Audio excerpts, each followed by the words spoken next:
Good morning, KW Milwaukee on a beautiful February 10th. Uh, it's heating up. It's heating up. It's heating up. It's gonna be like almost 40 degrees this week.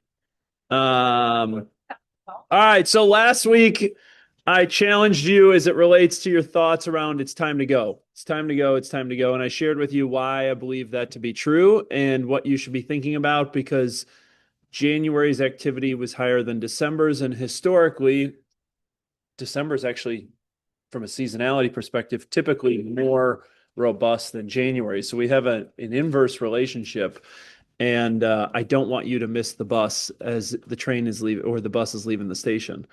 I have a few more thoughts for you today, and my goal is to get you to think. I'm going to pose a few questions to you. I'm going to use a few examples. I pulled a few things from outside our industry. And for those of you that have gone through Accelerator, I have an example that I use with new people all the time because it hits, but I think it will hit with those of you that are the most productive in the room too, because it'll force you to think differently about how you approach the intentionality and frequency in which you communicate to your clients. So, a little foreshadow for you as to what's to come. Um, Jumping right into it, mission, vision, values, beliefs, and perspectives. One of the things I just kind of kick it off is yesterday we kicked off kind of our awards weeks. Um, Yesterday we kicked off in Prestige, a great it was really a great afternoon celebrating people for what it is that they achieved in 2025. Wednesday, we'll be celebrating those in the North Shore. Thursday, we have TOSA. Next week, Tuesday, we have Southwest. And then we finish in Lake Country next week, Thursday. Um, and what's the best part about it is like everyone kind of recognizing and meeting people where they are and celebrating in others' successes. Um, and the energy that comes from that, but also like how you get to know someone who you might not know and what makes them fun and goofy and what makes them successful. And it's the celebration of like what your peers have done is also fulfilling. Um, there's like this phrase that I think about often when I had an uncle who always took us to hockey games, and we could never figure out what we would do to give him in return. And he said, there's nothing to give me in return because the gift of the giver is the joy you get in return. And I think that's the best part about the awards weeks. And we always do them individually because each culture is so different. Um, and we spend a lot of time on like the superlative awards because it really is the best way to showcase people and who they are and celebrate them for their wonkiness or what makes them insane or what makes them absolutely awesome. So I lead with that because I love it. I love seeing the energy of the group come together. And if you haven't thought about attending yet because it's not your thing or whatever, I'd encourage you to rethink that. Um, so Wednesday is North Shore. Thursday is, I just said this, TOSA. Tuesday is Southwest. And next week, Thursday is Lake Country. So, um, from an ops standpoint, all year-end reporting is now out. So you should have received your 1099s in the mail as it relates to your GCI. You should have received your 1099s in the mail as it relates to your profit share. You should have received all expense reports, closed transaction reports, itemized deduction reports, anything that you might have need. That was shared to you via a Google Drive. And if there's anything that you might need from that, feel free to reach out to the team as we're here to help serve you and make sure that you don't overpay Uncle Sam as it relates to what it is that you earned in 2025. And with that, as a follow-up from last week, we have a handful of people to celebrate, 8 people in particular. First up, an incredible mom of 5, and I believe she has 48 hours in a day, not 24 hours in a day. She also happens to be my neighbor, so I get to see it firsthand, and is a family member of mine. So, Maggie Drain, congrats.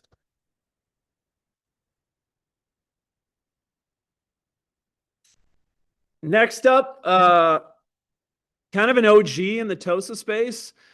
She started with us when we had this tiny little space that we took over from Weikert's on North Avenue across from a liquor store in Metro MLS. Uh, she didn't know what she was coming into or walking into, but it was a very Jerry Maguire moment. I was sitting at the front desk. She came with her stuff because Shore West also happened to be across the street. And she said, I don't know what you guys are up to, but I want to be a part of it. And she's been a part of it since day one. She's been on the ALC. Um, really is always mentoring and giving to other people. Shout out to Ann Kleber for capping in the month of January. Another good story. Next person, I think his, I think I can effectively say this is maybe 10x his life in the last 10 years, maybe shorter. Um, Came to us doing a variety of different things, but never really, I think, found his professional path until he got into it. And now his wife's in it, his mother-in-law's in it. He's built a really nice, steady, and stable business, and he's built a really nice and steady and stable business for his family. Give a shout out to William Lauer for capping in the month of January. Next up, similarly, over in Prestige, this person used to be a police officer, was a police officer for several years. Last year, I know this because we celebrated him yesterday. He made over 300,000 in GCI in the last 12 months. Effectively, has 5x'd his life in the last 3 years and is on a warpath to continuing that trajectory.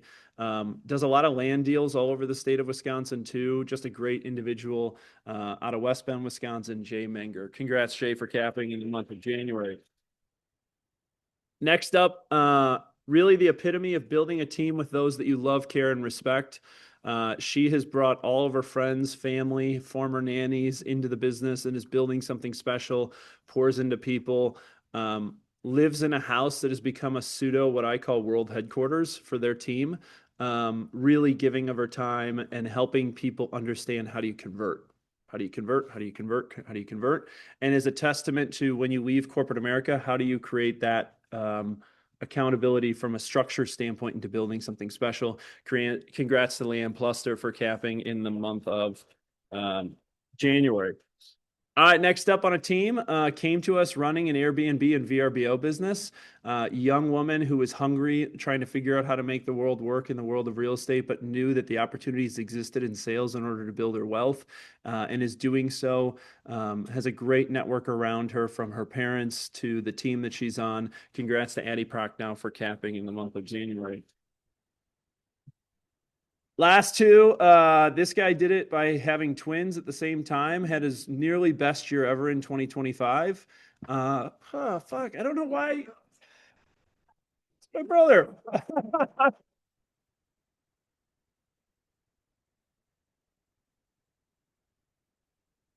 God, I'm such a sap. Usually I tell him to go F off, and now I'm like, all right. Next up, we're just moving on. Next up, look, I've known Bridge for a long time. I've told this many times before, but in 2020, she was thinking about leaving her really successful career in recruiting. Her husband Danny has been a friend of mine for a long time. Bridget took me to lunch and said, "I think I want to get into real estate." I said, "I think you should because I think you'd be incredible." Danny called me and said, "Oh, what the F?" That's a huge risk for our family. Bridget has a great career. And last year, I think maybe her sixth, maybe fifth or sixth year in the business, she did 44 million in production.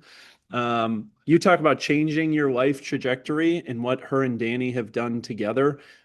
3 kids, making it work. I mean, Bridget, congrats on capping in the month of January. Congrats. Nope. Even though I love you. All right.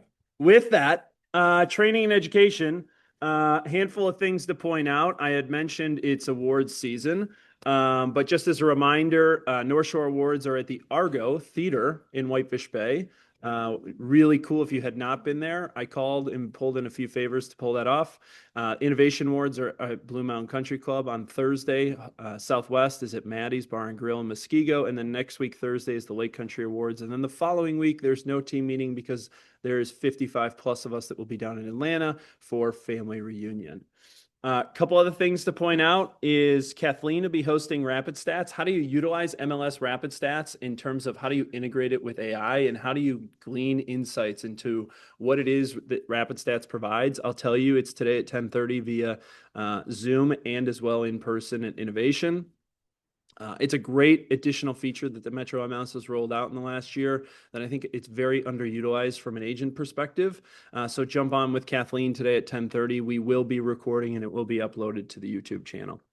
Family reunion. Look, if you want to go, you might as well jump on board now. Flights are still roughly, I believe, relatively affordable direct out of Milwaukee, right around $350 to $400, depending on what you book. But there's 55 people from the Milwaukee area that will be there, along with, I think, 6 or 7 people that are speaking on various different panels. Opportunity knocks. If you want to join a team, know about a team, learn about a team, want to know what makes a team special, we're hosting that as a speed dating in terms of putting talent in front of people. So feel free to sign up today, March 9th at the Zufari Conference Center from 3 to 5 p.m. And then lastly, one of the things I think I need to start talking about more regularly, because I think it's an exceptional resource that you may be paying attention to, but you may not be, is Jason Abrams has an exceptional podcast called the Millionaire Real Estate Agent Podcast. Every week, he interviews different people in terms of what makes them special, what makes them great, a variety of different markets. And the reason why I say it's excellent, and I think we need to be thinking about it more at the forefront of what your guys' radar is when you're in the car and you want to learn from something, we need to get out of the echo chamber of Milwaukee, and you need to learn from people that are doing different things in different markets, and what can you learn from them to bring back here in order to differentiate yourself. Milwaukee has a tendency to do more of the same, and everybody's kind of copying each other. And so diversity of thought and diversity of approach is always an incredible reminder for the group. And the podcast, I think, is exceptional. This week's podcast is how elite real estate agents win with AI with Jeff Woods, who is an exceptional industry expert on AI. All right. With that, John Olla's got a quick Cream City mortgage update for the group. Very interesting things to be thinking about.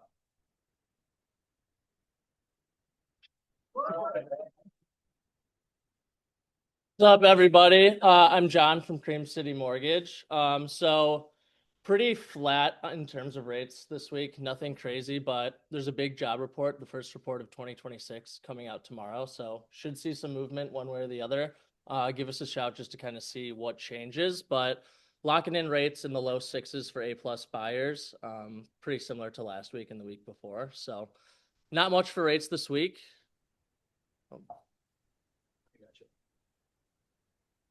There we go.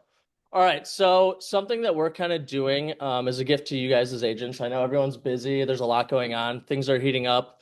But we kind of put together a little pamphlet per se that we're going to send out. So if basically you guys send your headshot over to Dana, we can put this together for you guys. What it is applications have been up to 194.1, which is the highest since 2022. So obviously people are shopping, people are applying, but we want to kind of do this for you as agents being as busy as you are. So if you want to send over your headshot and team logo to Dana, she can put this together for you guys to send out, whether it's through your email or however you blast it to your people. We can have the link to your website. Pretty much everything is catered to you, but it saves some of that legwork. So let Dana know, shoot her an email with your headshot and team logo, and we can get that going for you guys. Little fun fact for mortgages. So before there were suburbs, there were farms. In the 1800s, long-term mortgages, which were like 7 to 10 years, were invented to help farmers buy land and wait for harvest profits. So as America kind of grew, lenders reused that exact model for homes, basically turning cornfield financing into suburb financing. Yeah. So that's all for the week, guys. Sweet. Thank you. All right. With that, I'm flipping it over to Admiral Ashley, who's got some compliance hot topics that they've been dealing with as of late. Good morning. Excluded listings, we know them, we love them, but we still have questions about them. Basically, don't advertise them. Do not put them on social media. Don't text anybody about them. Don't email anybody about them. Nothing in writing. It has to be word of mouth only. So phone or in-person discussion is the way you're going to work those. So I get a lot of questions around this very regularly. So I just wanted to remind everybody what this means and what it looks like. The second public marketing is started, then it needs to be promptly entered into MLS. Otherwise, MLS likes to ask for lots of money. So Another question we've got a lot as of late is missed loan commitment delivery. This, unlike all the other contingencies like inspection and appraisal, is not automatically waived. So it is not automatically like a null and void thing if they do not provide the loan commitment. They could still provide the loan commitment after the timeline, and then it would still be acceptable. If the seller does wish to terminate based off of their termination rights, they would need to issue a notice before the loan commitment has been submitted, regardless if it's after the deadline or not. Your buyers should understand that late delivery is risky. And if they feel like it's going to be late, then we should all be working toward extensions before the deadline starts. So bottom line, missing a deadline on its own does not mean the contingency waives itself or becomes null and void. It has to be acted upon by the seller if they wish to terminate. Again, right before that is delivered. If it's already been delivered, then it's already been satisfied. The buyer can issue a denial of financing letter beyond the financing deadline, which is something a lot of people don't know as well. So just a few things to know about that. The topic everybody loves more than excluded listings is FinCEN. Basically, you are going to want to start using this. It's officially March 1st that it needs to be added to, it starts March 1st. So the templates are already in zip forms, and there's a disclosure for sellers and buyers. It just lets them know ahead of time that there might be additional information needed to them to give to the title company or the closing agent, and that they should provide all of that promptly because it can delay the closing. Lastly, the GMAR let us know that several people have not changed out their lockboxes yet. If you would like to do that, you can email Sharon at the GMAR. They are not charging if you don't bring in your old lockboxes, so don't let that prohibit you from going and getting the new ones. As always, here's our helpline number. If you need anything, we are on call every day, so put it in your phone. Sweet. The Admiral. $1,000 a day, excluded listings. Just remember, $1,000 a day, and next year it'll be handled at the state level. Just as a reminder. Yeah, I don't want that to prevent you from doing it. I just want to make sure that you're doing it appropriately. Is the cost going up to? Don't know. Is the cost going up on excludeds? I don't know. Don't know. But we'll find out. So opportunity exists in the market at the moment. Last week, I shared with you guys some interesting data and statistics. Here's the mortgage purchase application index. As John alluded to, it's the highest it's been since 2022. I showed you the absolute spike that we saw beginning in the month of January as it relates to 2026. Here was the weekly pending home sales. You can see 2026 outpacing 24 and 25. New single family home, new listings, 2026, outpacing what it was in 24, 25, and 23. All of that is all positive news because it means demand is spiking and inventory is spiking. Okay. And when you look at total inventory, single family inventory, total inventory has now grown 9.8%, again, nationally in by nature. Okay.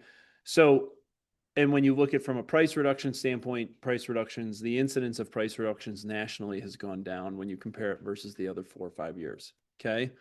And when I shared with you last week was an interesting concept around how, because mortgage rates are the lowest they've been in 3 years, and we have this life cycle of turnover of inventory, we have more people within the US that have rates above 6% than there are that are lower than 3%.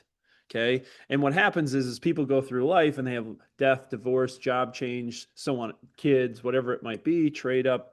That inventory is starting to unlock, and you pair that at the same time with the lowest rates have been, is why you're seeing some of the spike that we've seen and kind of what I've been alluding to since December, where I believe that the tide will continue to rise here, I believe, for the next cycle of 5 to 7 years. Assuming something major doesn't happen in geopolitics that could totally throw capital markets off, which you could force, you You don't know how that might play out. And then I shared with you that when you look at new listings, latest 4 weeks versus prior 4 weeks, when we just looked at January versus December, new listings were up 77% versus prior 4 weeks, and units that went under contract are up 36%. And that the lead measure of lag metrics, the lead measure being new inventory, the lag metrics being units that went under contract, you can see the spike, which is the red line, is the delta between the blue line, which tells you it's time to go. That was my entire message last week, right? And I share it with you more so to ground you in it. And I started thinking about the message as we sit here on February 10th. And I started thinking about a few things that had started popping up on my radar.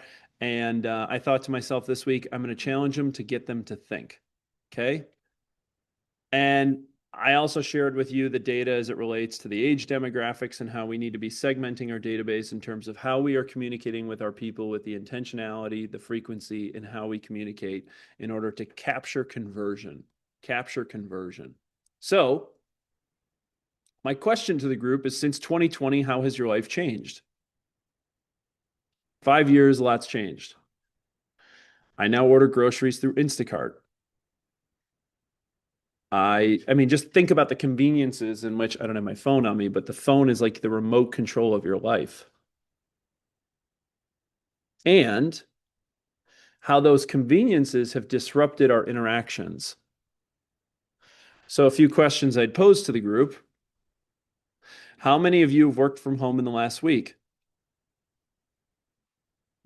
I would bet 90 to 100% of you have.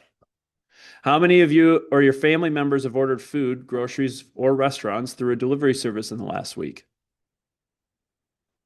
And in the last month, how many of you have never left your home within a 24-hour period that created zero human-to-human interaction? You know that whole concept of Netflix and chill? Like, they're real disruptions. They're disruptions because people buy you. And the best way you showcase you is get in front of people. And so the challenge we have come across, and I hear this every day, is like agents are looking for the next best tool, or what is the silver bullet that's going to help me create more conversion. They want to talk about AI. They want to talk about social media. They want to talk about all these things. And I'm like, yeah, but wait, maybe what if different is actually old school ball? Like the way you differentiate yourself and the way you be a unicorn is that you actually do the things that nobody else is doing. But the reason why you're doing the things that nobody else is doing because they think that somebody else has already done them. And I'd make the argument that like old school belly to belly sales can actually be the differentiating factor in someone getting to know you versus the person who is just behind a screen pinging people in a million different ways trying to get them to call them. Right? And so my question to the group is this: how often or the sheer number of opportunities have you had that you have taken advantage of to get out in your communities to connect with others where what you do comes up organically? How are you involved in your communities? How are you involved in your church? How is it that you show up in your kids' sports, activities, dance, cheer, art, plays?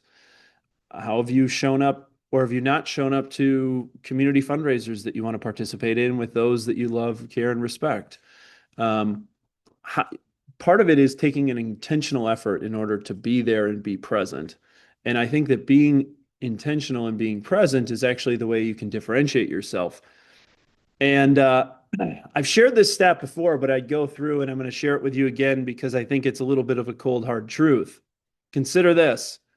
In the last year alone, there were 171 million leads sold to agents.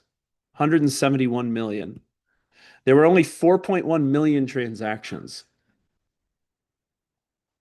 which means every home was sold 43 times over, if that were true. Or 76% of the US population over the age of 18 was sold as a lead when only 2% of the population transacted real estate. Cost per lead, cost per lead, cost per lead. And so this week I was on LinkedIn, and I've been much more intentional around my interaction on LinkedIn. One, I think it's the most positive social ecosystem there is. It's amazing what that people will put on LinkedIn, or what people will put on Facebook, they won't put on LinkedIn, and what they put on LinkedIn, they won't put on Facebook. So I just choose LinkedIn because I think it's the most positive place to be. But there's an individual I follow. His name's Kyle Matthews. Ironically, he's Clay Matthews' brother. That has nothing to do with the reason why I follow him. But he runs one of the largest commercial real estate brokerages in the country. One of the largest. And I like him because he's got a little bit of an edge to him. And he shared a post that I thought was really appropriate. And I thought to myself, and I screenshotted it, obviously, because I thought it was really good. And Kyle said this: there's 4 ways to stand out. And he says as a new broker, and I would make the argument that there's 4 ways to stand out as any broker at any level of productivity. He said, 1, be the first person in the office every day. Never let anyone beat you. Your senior brokers, managers, and eventually your clients will figure out that you're a committed person and they will go out of their way to try and help you and accelerate your business. Be the first one in the office. 2, he said, now this is commercially focused, so take that in mind, but I think it's still appropriate. Make 100 cold calls a day, 500 a week. Knock off 25 for every meeting you go on. And if you stick to that formula for a decade, you're going to be very successful. 3, over-prepare for your meeting. Make sure you know every property the owner owns ahead of time and always have an agenda. Having an agenda conveys a seriousness that they don't expect. 4, handwritten letters. It sounds old school, but sometimes old school beats new school. Nobody will throw out a handwritten letter until they read it. And if you send 5, 6, or 7 throughout the year, eventually they're going to agree to meet with you. I thought it was old school ball and I liked it. And I thought I'd share it with the group because very few people, look, be the first one in the office every day, make a whole 100 cold calls a week, or 100 cold calls a day, 500 a week, knock 25 off for every meeting. If you do that for simply 6 months, you are going to be in fuego. If you over prepare for your meetings, it's amazing to me how many times I run into agents in the office and they're flying by the seat of their pants going on a listing appointment unprepared because they're banking on their reputation. Become over prepared and write handwritten letters. And the reason I bring this up is like, I think about what differentiates people and what makes people successful. And you're going to, I think, laugh about this, but there's a business that I study often. And I always am trying to figure out how they're trying to infuriate their competition. And it's not in our space, but you'll know what it is. And I use it often as an example. And it's this guy. If you think about it, you know, I've asked Steve, David's son, I said, Steve, when did your dad's business take off? And he said, when he kind of became a circus showman, which is an interesting take. But here's what David understands about our business, not our business, our collective as a business. He understands this. The game is played at the top of the funnel. And so what he does is he makes contacts every single day. He is everywhere where you are. He hands you your pizza cutters. He hands you the blue and white t-shirts that says one call, that's all. He sits courtside at the Bucks games. He's on the Jumbotron at the Brewers games. He's on nearly every billboard in town, which, by the way, he's the #1 advertiser in the southeastern Wisconsin media market. Interestingly enough, now he has a little competition with Nicolay. And, but they're playing the same game. And the game is contacts, contacts, contacts. Okay. David has 200 plus attorneys who actually work for them. They have a call center that intakes. They do their needs analysis to set their appointments. Then they get clients to agree to work with them. They have 200 attorneys that work for them. David hasn't stepped foot. I don't know if this is totally true, but I think relatively true. He hasn't stepped foot in a courtroom in 20 plus years because his job is to live at the top of the funnel, not the bottom of the funnel. His drive is to drive leads, and convert.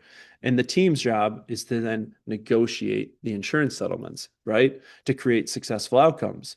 I'd make the argument we're actually playing the same game and we need to be thinking about it in that way. And I'm not saying that you need to become the #1 media advertising spender in southeastern Wisconsin, but there's lots of ways that you can disrupt your competition by being the David Gruber or the Russell Nicolay of your communities. How is it that you are where you are every single day in order to take advantage of the way that the tide will continue to rise into 2026? And so my challenge to the group as you think about this is what is new is old and what is old is new. What do I mean? I came up with 9 low friction ideas for business development for you. 1, showcase homes on social media every day, every other day, whatever it might be. Text or call your database. It's amazing how no one wants to actually pick up the phone. Physically allow them to hear your energy, allow them to hear your excitement, allow you to have a two-way dialogue and conversation. Call and ask for a referral. The client that transacted with you last week, I would make the argument, has the highest of value to you. Why? They just experienced your excellent service. You have to ask for the sale if you want the sale. And the person who closed with you last week knows 2 people that will be transacting in the next 12 months. You can't be afraid to ask for it. 4, write handwritten letters. The stories of agents that I know that have written handwritten follow-up letters from open houses, and the people that keep those letters on their fridge and then follow back up with that individual because they got a handwritten note is exceptionally strong. Be different. 5, go to networking events. Networking events are not a Zoom. It's not a, I'm going to watch a masterclass online. Like, go belly to belly and actually shake someone's hand. Go interact with them, go engage in Ford, find out what their family is, understand their occupation, figure out what their recreation is, understand their dreams. 6, host 2 open houses a week. 7, bring people to your home. The highest and best way to connect people is bring them into the environment that you curate every single day to showcase your personal inventory. Break bread with them, invite them over. It's a low-cost barrier of entry. 8, I shared with you the data last week as it relates to YouTube, but how does your voice live on YouTube? It's the second largest search engine in the world. Your voice has to live on it in some way. 9, be involved in a business network because friends support friends. Find your friends that do other things, create the network, and engage in the network because the world is run by those who show up. And so when we look at the data, and we know that over the next 6 months to 6 years, the tide's going to rise. There's a lot of factors why I believe it'll be a very robust market for a prolonged period of time. And my challenge to the group is, how do you think differently? Because everyone's looking for the easy button. And yet you have to engage people, to engage them in who you are, your reputation, and your brand. And my thought was, well, I'll just come up with a list of 9 things that doesn't cost you anything but your time and energy in order to help you build your business. And so what I wanted to do this morning was to challenge you, to get you to think about the way you interact with your databases in order for you to take advantage to get more than your unfair share of market share in 2026. And if I get you to think differently, you will act differently. Make sense? So I leave you with this. I started the year with themes to attack like day 1. Here's a follow-up to it. Fear of failure can be a secret weapon. Utilize it. 2, if something matters to you, try is inappropriate. I've shared this with you a lot. When you get married, you don't try to love your spouse. When you have kids, you don't try to love your kids. You make a commitment to love your kids. You make a commitment. Make a commitment. Try is inappropriate. Do you fear or are you feared? When you are feared, you act very differently than when you do fear. How do you become feared within your marketplace? Commitment, you can't expect excellence without others' commitment, so why aren't you committed? Think about a restaurant. Excellent restaurants require a team of 12 to 15 people to deliver an excellent experience that you're willing to pay $200 a plus a plate for. It takes a team of 12 to 15 people. Your team is no different, even if you're an individual agent. You need a mortgage person, you need a title person, you need an inspector person, you need a plumber, you need an HVAC, you need a team. Create a commitment to excellence. And then 5, don't be casual with your time. I mean, I joked that Maggie Drain has 48 hours in a day. I joked yesterday that Becky up in Prestige has 48 hours in a day. The truth is we all have 24 hours in a day. How is it that we're utilizing it? How is it that we are not casual with it? And how do we schedule you first, is the old phrase on the airplane. Put your oxygen mask on first in order for you to be able to maximize your time on this earth in order to get what you're worth. Because at the end of the year, or when you think about where it is that you were in 2025, most of you outkicked your coverage in terms of what it is that you believed you returned in terms of your income versus what you believe you're worth to be from a mindset perspective.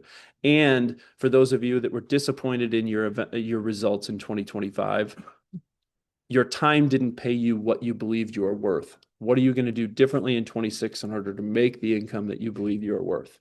Make sense? There you go. My goal this morning was to get you to think, because there's lots of opportunities in the market at the moment. And we look forward to celebrating you for those that are coming to awards this week and next. And with that, go kick butt. Guys, have a great day.